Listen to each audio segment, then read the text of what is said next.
Hey guys. Character. Hey guys, it's your girl Jaja. You are listening to Yeah, I Said It. Y'all already know. Before I take it back, I'm gonna add more to it. Listen, y'all see I got Nina Payne in the building, and she already checked the emails. What up, though? Yeah, yes, what up, though? So y'all already know. You're listening to Yeah, I Said It. Before I take it back, I'm gonna add more to it. I'm your girl Jaja. Listen, I am extremely grateful. You know how I say each and every week. Thank God for waking us up this morning. We are in our right mind. We have the activities of our limbs. Yes. We ain't in nobody's jail, nobody's hospital. Ain't nobody looking for me, and I ain't looking for them. Amen. Okay? Listen, and I got my get out here and vote. Because Tuesday, we got to go vote, y'all. I was being creative today. That's dope. I know, right? Yeah. So I figured, vote, yeah, I said it. You see the concept I was going with it? You feel I see it. You see it? I was trying to be creative. You know what I'm saying? I said, okay, how I got to get the people? Vote. Yeah, I said it. Go vote. Go vote. Listen, make sure y'all go vote this Tuesday. Go vote. It is imperative that we are participating in our political processes. If you know, like I know, the climate, our environment, the judicial system, all of the things that are predicated upon the trajectory of our lives being a impactful one and a positive one is determined by you being involved in your community and knowing what's going on. Absolutely. But if you're tuning in, you're listening to your girl Jaja, and you're listening to Yeah, I Said It. And before I take it back, I'm going to add more to it. I have an amazing guest with me today. This woman is a powerhouse. And when I say she's a powerhouse, I'm not talking about the gym, okay? I'm talking about you. I was looking at her. I'm talking about you. This woman, I watched literally with my own eyeballs, my own 2020 vision. Yay! Her Work together. Yes, we did. I watched her run her company smooth as butter. And not only did she run her company smooth as butter, but I met this woman, very positive, very amazing spirit, energy that came off of her. Her vibe was absolutely amazing. I reached out to her. I said, I want us to work together. And you know what she did? She followed back up. Now, y'all need to work on that, okay? Okay? Oh, yeah, I said it. And before I take it back, I'm going to add more to it. We're gonna work on it. We're going to work on being better 2020, y'all. We're going to work on being better. We're not going to worry about no coronavirus, because if you believe in the blood of Jesus, you covered.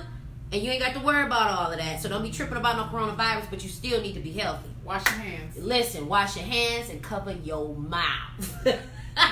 So listen, without further ado, I have my special guest, Ms. Nina Payne, in the building, and we're talking all about family over everything, or does family fall out over everything? This amazing woman is the CEO, founder, and president of Foundation Management LLC, right in the city of Detroit, servicing the Metro Detroit area. Thank you so much for coming to the show today. Thank you for having me. You look cute. You know, we're coming here, trying to nice on the stuff, you know. Yes! Trying to get my Jaja on, you know. You better get your Jaja up. Yo, I think I'm about to use that. Girl, you just hit a light bulb. You know, because you're always, you know. You know what? You got your boot on all the time. I just feel like I'm gonna throw some eyes. I forgot my mascara. No, you didn't. You didn't. If you did, you lined it up with your eyeliner. It's on the it. eyeliner. Yeah. You did good. You did good. Some lips. And they popping. Yes. Yeah. You know, one of the things.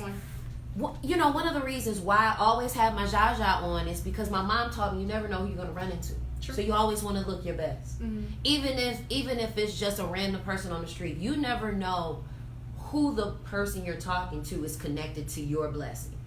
And I've come across a lot of abolitionists in my life that I didn't anticipate helping me, you know. And you know, sometimes we look for, and you know, speaking of the topic, we look for family to help us or people to do certain things in our life, and you never know where your blessing will come from.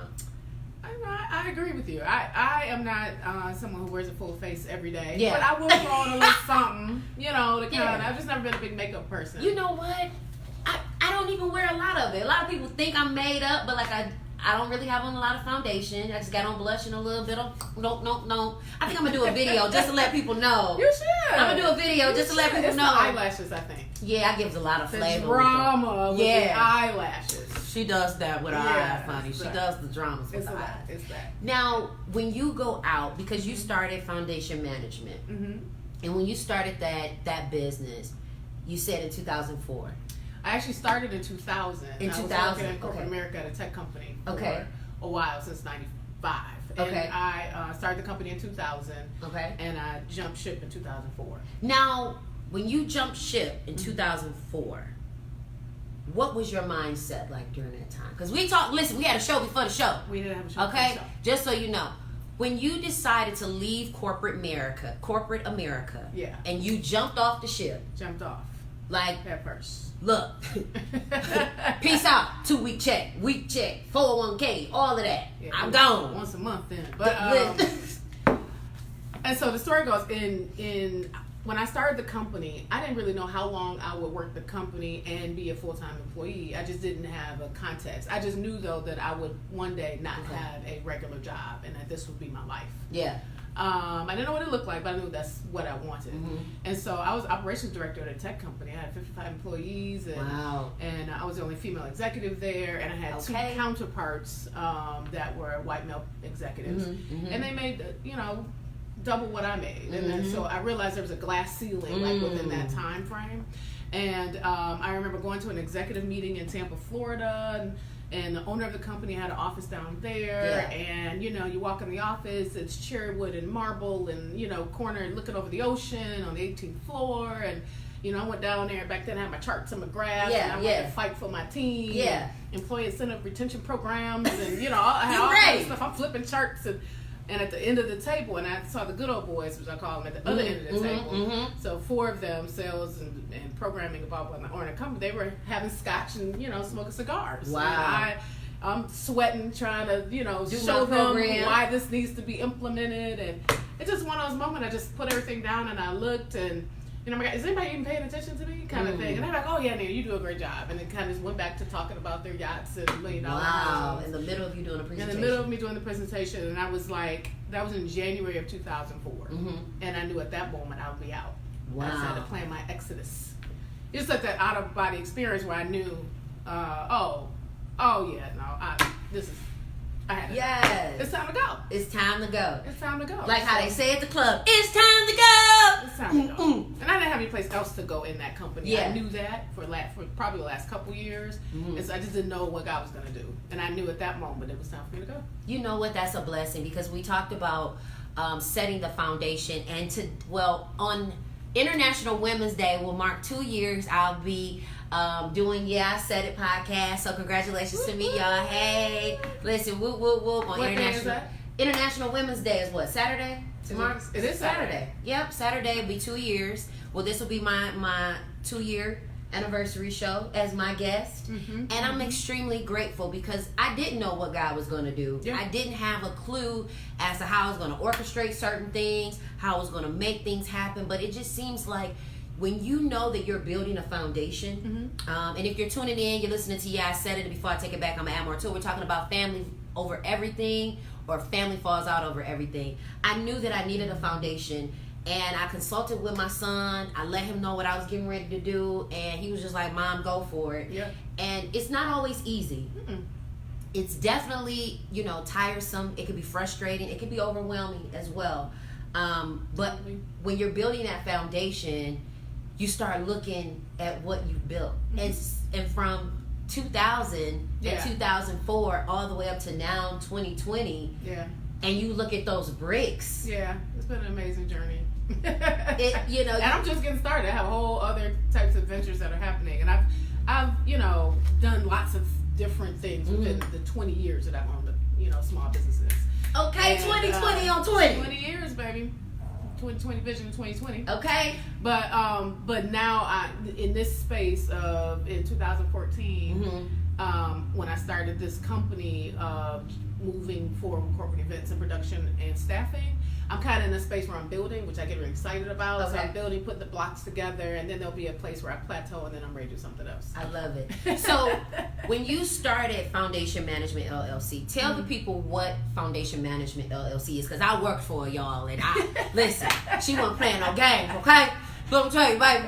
She was like, okay, this where you think you're good at? Okay, this what you gonna do? I know that's where you're gonna go, because I know that's what you're good at. Okay, this what we're gonna do. Woo, woo, woo. She had a captain. Listen, I'm telling you, I had such an amazing experience. I loved it. I absolutely loved it. So we're having you back? Yes, I will be back. She, me, her will be back. So in 2000, I actually started, my company was Artist Management and Special Events. Okay. So I had worked with a bunch of artists, gospel artists at first. So I started working with and managing gospel artists out of the gate in 2000. And I did all of my events were specialized in entertainment. So I did concerts and festivals and press releases and, all of those things that have to do with that. Okay. And we were able to grow that particular two groups specialized in for the first few years, and we grew really fast. Yeah. And when I jumped ship, we took off, and so we were touring and label deals and all nine, and doing all over the country. And I got picked up by a few other people who want to help from a national level. Oh, yes, national platform. To tour and road manage and operations and the like. And do events, large-scale events for international and national artists. International Women on International Women's Day, okay? So I toured. I traveled the world doing tour management. That's beautiful. And one of the things that we're going to talk about on Saturday at my event, because I can't come to your event, is for the We Found Hip Hop event. We're going to be talking about women in these male-dominated areas. Mm-hmm. And I found myself the only woman a lot of times as a tour manager, production manager, artist manager, stage management.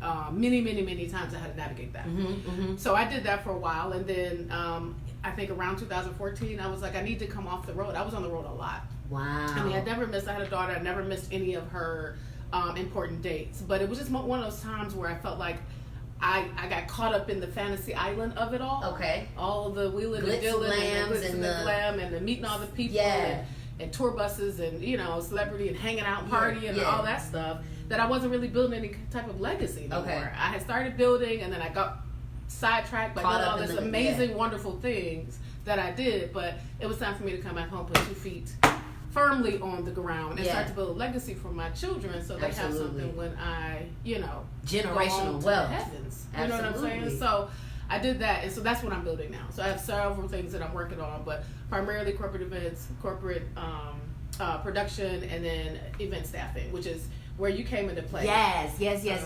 I hire lots of staff. So if you're looking for a job. Okay. Listen, if you're looking for a job, if you're looking for not just a job, but a career. Because you never know the opportunities that will present themselves. When I worked for you, mm-hmm. I had the opportunity of meeting multimillionaires, mm-hmm. presidents, executives. I had a chance to meet people that I had already knew that I didn't even know worked for this particular company. Yeah. And you just never know the opportunity that will present itself with just a hello, just with shaking the hands, just with being polite. Yeah. I tell people all the time, you never know what God will do with someone, mm-hmm. and you never know who somebody is. Yeah. We oftentimes chase clout and chase people of celebrity status, but you could be sitting next to an average Joe like yourself. Nobody would know that you own a multi-million-dollar company, mm-hmm. and you shutting it down nationwide. Never judge a book by its cover. Never judge a book by its cover. You always have to be ready for treating people like you want to be treated. And so I hire and I work with people only that want to present themselves that way. You know what I mean? Who want to treat people like they want to be treated, who want to give ultimate customer service, who want to be hospitable, mm-hmm. who can smile in while they have all types of trouble at home. Okay. They show up to work, they're ready to go. If you're in that vein mm-hmm. of person, mm-hmm. or if you desire to be that, oftentimes companies that look like us tend to not. The reputation is that we don't get great customer service. We don't tip. There's like these stereotypes, mm-hmm, mm-hmm. and I'm aiming to bust all of those stereotypes. Yes, they are. We're able to do that. We can leave our problems at the door. We don't have to show up with the girl attitude. We can be hospitable, and we can offer kindness and grace to people. I don't care how nasty they are to you. Yeah. And I can train you on how to do better in that spot. Yeah. So I want to build up a plethora of folks. Let's do it. Who are just kind to one another. I'm ready for the kind king. And can talk. This child can talk. So we So when you're meeting new people and you're able to strike up conversations, especially when they're not feeling so well. There's something happened in their registration at the event. And they had a bad day getting parking. And they see someone that smiles. And they see someone that wants to shake their hand and offers all types of kindness. It will change someone's spirit. You hear me? It'll change your spirit. And so that's the type of team I'm building. You listen. I was part of the team. I seen it, okay? And if you're tuning in, you're listening to, I said it before I take it back, I'm going to add more to it. If you're tuning in, I have the amazing, beautiful CEO of Foundation Management, LLC, Mrs. Nina Payne in the building, guys. Wow. You don't want to miss out on this amazing woman because it is at International Women's Day. I'm celebrating my 2-year anniversary, guys. I'm super excited. And I'm super excited to be sitting next to this amazing woman. You said something about your name, your legacy. You said I was on the tour. I was living the life. Yeah. You were living the life. The life that so many people desire. And you're living it. And you say, you know what? I'm living it, but I want something for my name. Yeah. And so many families out here, they want the glitz, the glam, and all of the wham bam, thank you ma'am, but they're not willing to establish that foundation for their family, for that generational wealth, to leave something for their children. What can your son or daughter do with Jordans other than maybe auction them off and get a couple dollars if they're classic? That eBay game is on. You know what I'm saying? What can your baby do with bundles after you long gone? She probably can wear them for a little bit, but after that, if you haven't established to get home ownership, some type of business, establish good credit, if you haven't utilized your community to network, if you haven't made a decision to have make some type of money or emergency fund, we don't know where life takes us. And I've been a part of a lot of situations that I didn't want to be in. I tell people all the time, I'm pretty faced, but I lived a hard life. And sometimes family can drain you. What made you have the decision, I want to do something for my children or the children that are going to come behind me, my family, my name? You know, I do these things for Tayshawn because I want him, when I go, he has something. Absolutely. It was all a part of that. I think all the time that I've been of service to people in an artist management capacity, there's not a lot of reward. Your reward is in yourself of doing good work. And so when building other people's brands for over, umpteen years, I looked at that and said, well, I'm helping build their brand. Yeah. They're good. Their children are good. Yeah. So great. And they could wake up tomorrow and fire me. I went from tour to tour to tour and worked with artists, but they had a lot more power. So I found myself feeling like I was back in corporate America, even though I had my own business. I was a freelancer at the time, but I knew that that's not a feeling that was comfortable with, and I knew that I wasn't creating anything that was lasting. Yeah. I went from tour to tour to tour to check to check to check, but I wasn't building anything. That I could leave to my daughter and my stepdaughter. So it was just one of those moments that I've had multiple times throughout my whole life, where it was like a wake up moment, like what the hell am I doing? It's like one of those epiphanies where you like, I had to slap me like, get back on track. And I was like, okay, so I need to really leave this life, which has been fun and amazing, and I wouldn't have been able to travel the world without it. But now it's really time to another stage in my life, and it's time for me, if I want to build, these are the things I want to build in, and this is what I want to do, and this is how I'm going to do it. And I just, And and it's so amazing that you say bootstraps, because bootstraps, you start in a growing stage, like a metamorphosis, almost like that caterpillar to butterfly stage. And we're talking about family over everything, or family falling out because of everything. And so many times you want people to grow with you. Before the show, we talked about when I lost my parents, we initially see people with us as we grow in our successes. You graduate from high school, you know your mom and daddy gonna be there. You graduate from college, or you go on to get married, or you go on to start a business, or you have a baby. You anticipate certain people being in your life, being excited about your success, being able to support you. And then there are times where you're looking for them to grow with you, and then there are times where they outgrow you. So you have family, businesses, employees who you want to grow with. You want them to come along with you. You want to build a whole little patch of fields of success. But then you look at that garden of growth and you see that weed, or that situation that could potentially mess up everything. And like a gardener, you got to pluck that thing out quickly, or it'll spread. I think over the years, I've just developed a muscle for building the structure, the foundation of everything. That's why I call my company Foundation Management. Okay. Building the initial structure of it and putting the people in place to help me build. I don't think I ever expected for them to last forever. Yeah. They'll last as long as they last. Yeah. You know what I mean? But I, being the owner of the company, is the one that's going to be there. Do you know what I mean? And the structure and the processes and everything will be there. So you can always plug people in that need to do what you need them to do. Now, for people who want to start a business, they don't understand, like, it's not just about getting sales, getting money, getting the contracts, but you have the propensity to change the life of someone else by elevating them, or you see that their work ethic isn't up to par and you may have to fire them or let them go. Or you may have to invest in them. And so it really depends on the nature of the person. I invest in all of my staff. Okay. And when I say invest, I mean I tend to hire people that are freelancers, right? Or people who are seeking to have their own businesses, or they have this side hustle. And so I'm encouraging everyone to develop business ideas and to give them as much of my time as I can to help them develop, because that's part of my responsibility in growing the community. Absolutely. And so what I understand about that is once I give into that person or pour into that person, the opportunity may come and they may leave. Yeah. And I had to really be okay with that long time ago. And so now I am just a catalyst for that. You know, I have some great people who've been with me for years, and I have some new people that come in and out. It's just, kind of nature of the beast. And you know what the thing